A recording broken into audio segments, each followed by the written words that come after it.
வணக்கம் மக்களே. ரேஷன் அட்டைதாரர்களுக்கு மிக மிக மகிழ்ச்சியான அறிவிப்பு 2 வெளியாயிருக்கு.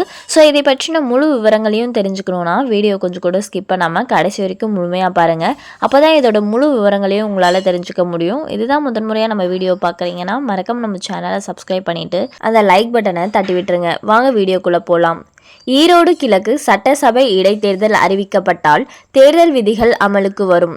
இதனால் ஈரோடு கிழக்கு தேர்தல் அறிவிப்பிற்கு முன்பாக பொங்கல் டோக்கன் வழங்க தமிழக அரசு திட்டமிட்டு வருகிறதாம்.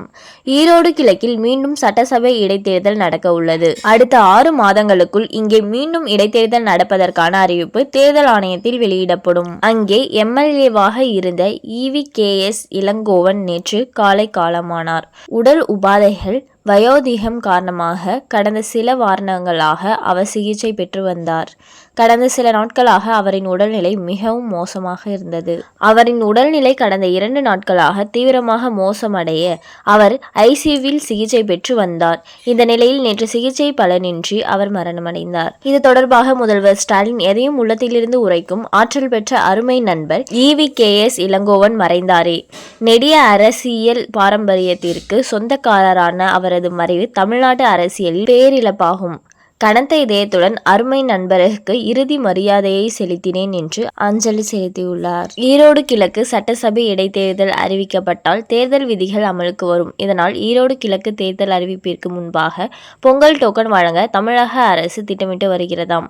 பொங்கல் பரிசு தொகுப்பு வழங்கும் திட்டம் தொடர்பாக விரைவில் அறிவிப்பு வெளியிடப்படும் என்று தகவல் வெளியாகியுள்ளது. இதற்கான டோக்கன் அடுத்த வாரம் இறுதியில் இருந்து பெரும்பாலும் 20ஆம் தேதியில் இருந்து வழங்கப்படும் என்று தகவல் வெளியாகியுள்ளது. தமிழர்களின் அடையாளமாக அனைத்து தரப்பு மக்களாலும் சிறப்பாக கொண்டாடப்பட்டு வரும் பெருமை மிகு ஒரு பண்டிகை பொங்கல் திருநாளாகும்.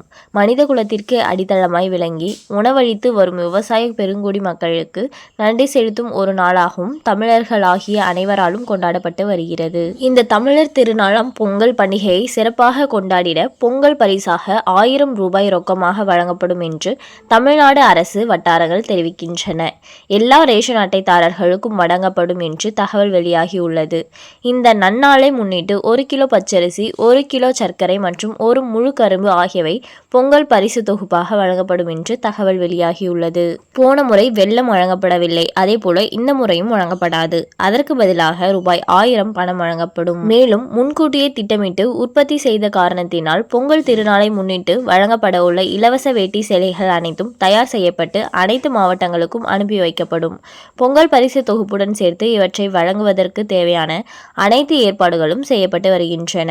இந்நிலையில் பொங்கல் திருநாளை சிறப்பாக மக்கள் கொண்டாடிட ஒன்றிய மாநில அரசு ஊழியர்கள், வருமான வரி செலுத்துவோர், பொதுத்துறை நிறுவனங்களில் பணிபுரிவோர், சர்க்கரை அட்டைதாரர்கள், பொருளில்லா அட்டைதாரர்கள் தவிர்த்து ஏனைய குடும்ப அட்டைதாரர்கள் அனைவருக்கும் 1000 ரூபாய் பொங்கல் பரிசாக நியாய விலைக் கடைகளில் பொங்கல் திருநாளுக்கு வழங்கப்படும் என்று தமிழக அரசு வட்டாரங்கள் தெரிவித்துள்ளன.